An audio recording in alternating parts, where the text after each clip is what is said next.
Inflation's the general increase in price of goods and services over a period of time. So if we've got in IGCSE defined question, we know it's 2 points. Normally it's 2 points. And by saying what it is, it's the general increase in prices of goods and services. That's 1 point. And over a period of time is the second point. Okay. Hyperinflation instead is when inflation's at a phenomenal rate. It's normally out of control and in a very dangerous phase because once you lose control of inflation, it can go up and up and up until money loses its functions. It functions as a store of value, as a means of exchange, and as a measure of value. Inflation is measured through an index. In this year's IGCSE, they want us to know about the Consumer Price Index. This is a basket of goods and services. So by basket, I mean just a selection that people typically buy in a family. This would be maybe food, holidays, energy, insurance, leisure time, everything that's a typical shop of a family. And these are monitored, these goods and services are monitored over a period of a year to see how much they go up or down, how much they change. Okay, so what causes inflation? Basically, we have too much money chasing too few goods. If you've got a lot of money chasing a few goods, the price will go up because the equilibrium point will be at a higher price. The general rule should be to only increase the money supply if there's an increase in production. And then you should avoid stagflation. Stagflation is when your economy is stagnating, so you're not growing and you have inflation. So if you're increasing your money and you're not growing, it will cause this very problematic situation in the economy called stagflation. Two main causes of inflation are demand pull inflation. So you've got the demand side of the free market, where prices go up because they're pulled up by demand. So an increase in aggregate demands will cause market prices to increase. Or you've got the other side, the supply side, which we call cost push inflation. So here the suppliers have a problem with rising costs of production, for example, wages, or at the moment there may be a rising cost of petrol, of oil, which could cause production costs being pushed up very, very high and will increase prices. So those are the two main causes of inflation in the economy. But you can actually have imported inflation from abroad. Imported inflation is where prices are rising only because there's a problem in another economy. And I don't know, maybe in America they have cost push inflation. So they want more money for their goods because the wages are going up so high, and then that will come into our shops because we're selling their goods. So we are very interconnected in the economies, and if inflation is in the global system, it's difficult to stop. It can be imported just through importing goods we all rely on imported goods mainly in the shops, and if that's already infiltrated the inflationary pressures, it will be imported from abroad. Okay, so we're going to look at the effects of low inflation and then the effects of high inflation. Low inflation, between 2 and 3%, can actually benefit the economy. It does mean that all the factors of production are being utilised fully. Land, labour, capital, and enterprise. If they're all being utilised fully, because demand is going up. If this low inflation normally means there's a good, healthy demand in the economy, which means people are working hard and want to work hard and get goods and services. So, it gets people out of bed and working, and all the factors of production utilised. And people are trying to buy now rather than just wait, which means other people have jobs. Okay, so also if there's this low stable inflation rate, it means that the interest rates can be lower, because we know if there is a lot of inflation, we need high interest rates. If it's low, we don't need high interest rates. And if there is low interest rates, it means firms will be, more inclined to borrow and invest, and people can borrow and buy houses, get mortgages. So the economy will be running well and growing. The capital side of the factors of production will be increasing. Another effect of low inflation will be that the goods we export will be very competitive, so we should be able to sell them easier, because if we have low inflation here, we've got lower wages here and lower maybe rent of land here. And this, in the long term, we can consider exchange rates as a bit of a distortionary factor. But in the short term, this low inflation really comes through on our sales in the short term. So a company who employs lots of people, if they find they can keep the wages down, they will be more competitive than China, and that will mean it's easier to sell their produce abroad. High inflation rate is the opposite, isn't it? So it will impose costs on firms. For example, they're unable to buy so much oil. If the inflation rate is so high and oil's going up in price, for example, they'll find it very difficult to afford to produce. It would reduce the competitiveness of your exports. So if you export to another country, suddenly your goods and services seem expensive, and maybe that would have a knock-on effect for your jobs. You can't export so much, that means people will lose their jobs.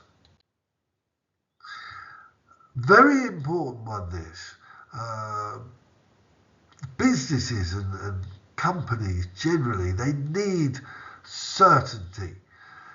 to invest. They will have plans and programs to build factories or to do projects. And if they can't be certain about what things would look like in 2-3 years, how can they have a 2-3 year project? Never mind about a 10-year project. So this will stop them making plans. If inflation goes up quite high, it does become uncontrollable, less controlled, and that could mean uncertainty. It also means you're uncertain what will go up in price and what won't go up in price, because it will be more about, who's in positions of power in the economy. If you sell a very essential good, you'll go up in price a lot.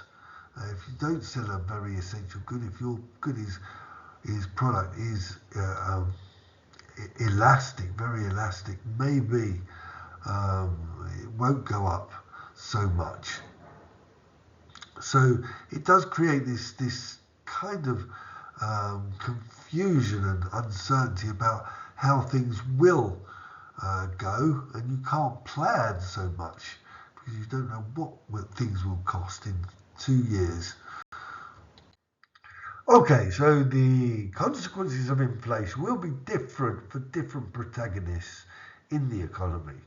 The consumers will obviously lose purchasing power, and we're all consumers, so lots of people will be unhappy that they can't buy so much. But savers are especially exposed to inflationary damage, because if you save a lot of money, for example, if I've saved €500,000 for my son's house, within 10 years, maybe prices of houses have tripled, and I can only buy a third of a house. So the savers will be seeing their savings is worth less and less. On the other hand, for borrowers, is different. It's the opposite. If you borrowed a lot of money, the original that you borrowed becomes less and less valuable in many years. For example, the government borrows a lot of money, and over 10 years, after 10 years, maybe it must pay bonds back. But after 10 years, maybe the tax has gone up so much because of inflation that the original sum is a fraction of what it was in the beginning. So, borrowers will see the proportion of their original borrowing sum and what they have in their pockets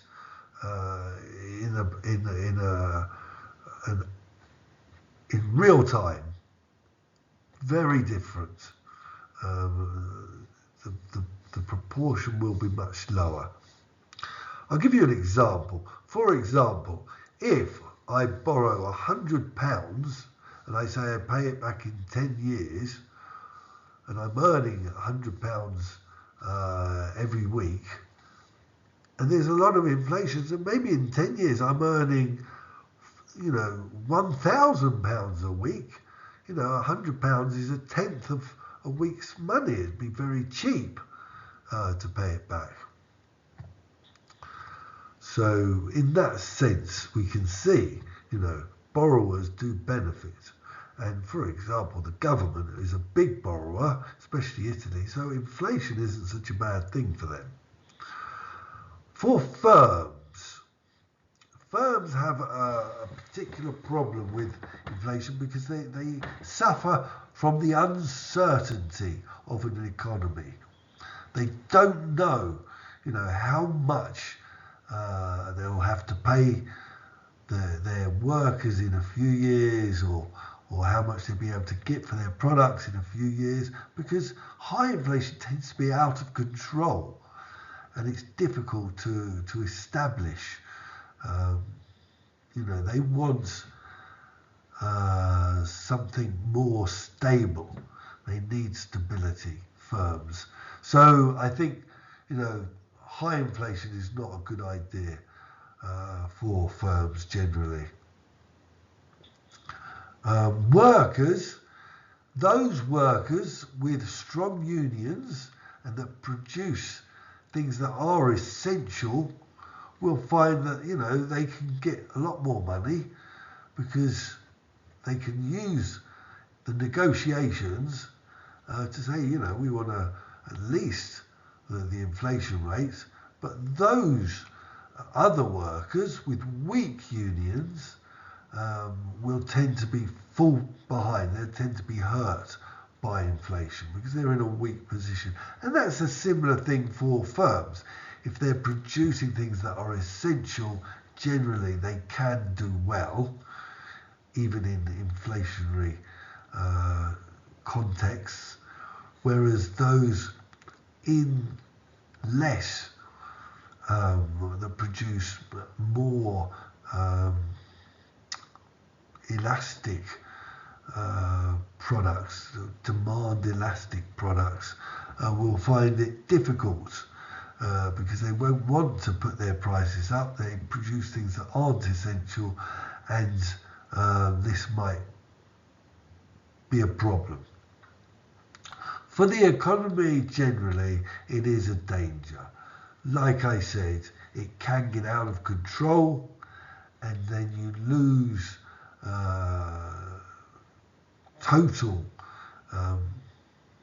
control of the economy, and the functions of money as well are damaged. People don't want to save. They don't even want to probably use your money as a means of exchange and a measure of value. They might start using a foreign currency. In some parts of the world they do.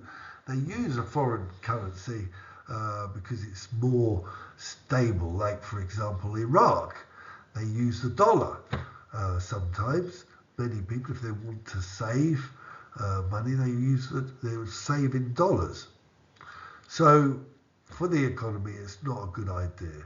It can really deteriorate the economy, and the government can lose control even of the economy if the money's not being used, foreign currencies being used.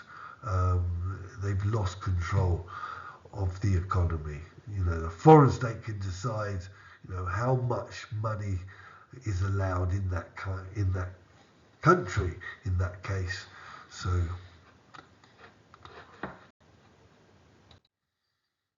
okay, so policies to control inflation and their effectiveness, these effectiveness of these policies. Okay, so we've got the normal economic policies, like supply side policies, work on the supply side. And here you need to increase the supply, and that should reduce the prices. Remember, increases in supply changes the equilibrium, and prices should come down.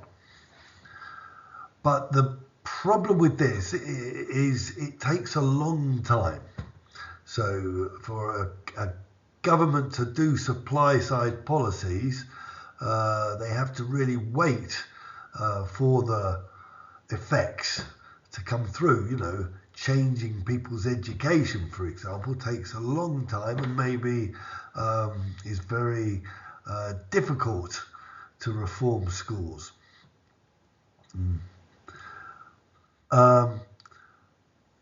And also it could be expensive. The supply side policies, maybe building roads and bridges and tunnels, are very expensive, but very effective at creating, at reducing inflation. So demand side policies are more immediate, and the quickest is the monetary policy, which is changing the interest rate, isn't it?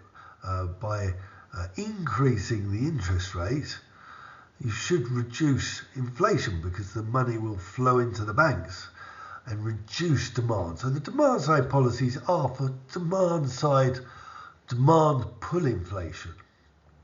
If there's a big problem with demand pull inflation, that is normally a good way to deal with it. And we know the people that go to the banks and take out money or put in money, you usually are the ones that can't.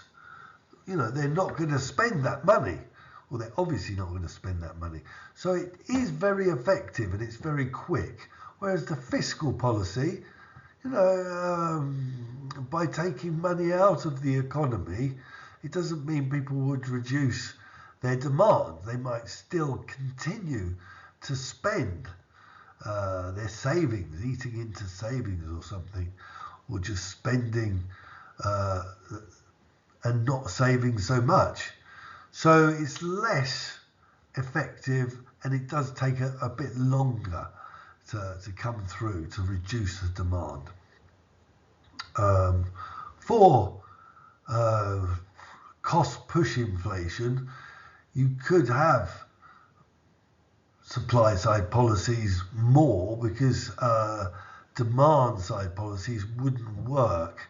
If petrol went up a lot, by reducing demand, may not have any effect because things will be expensive anyway. If the petrol's gone up, people would still have to use petrol to produce anything. So it's not, the demand isn't the problem. So maybe supply side policies like, looking for sources of energy that's cheaper, that type of thing.